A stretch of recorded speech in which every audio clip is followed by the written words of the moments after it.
1984, one of the greatest baseball movies of all time was released, Unnatural. In the years that followed, TV writers came up with a way to reference the movie, and thus, a new episode title was born, The Unnatural. Oh, nobody ever said TV writers were original 100% of the time. At least the following 5 episodes were entertaining.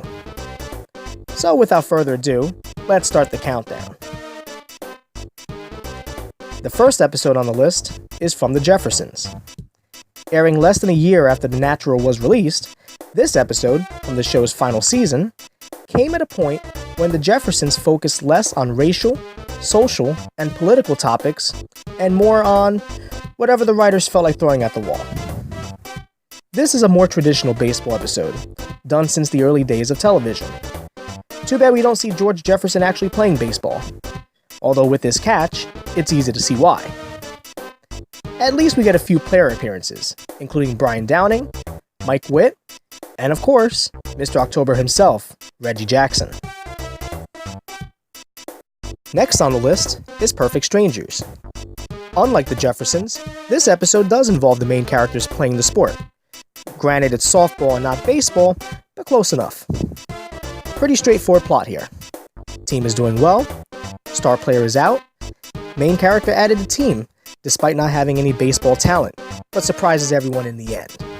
It's simple, but enjoyable.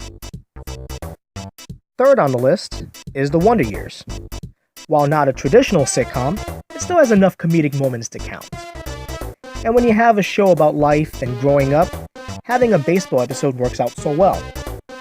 This one goes a different direction, in that Kevin goes from being good to being in a slump, rather than the other way around. Next up is Married with Children. Given Al Bundy's sports background, it only made sense to have a softball episode.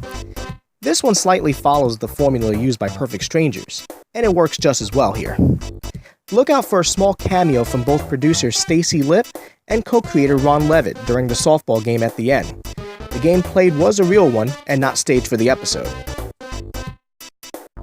Last on the list is the show Frasier. Softball is probably somewhere in the bottom of the list of things you would expect Frasier Crane to do, and that's what makes the episode so funny. It's quite the contrast from the show Cheers, which regularly made sports references.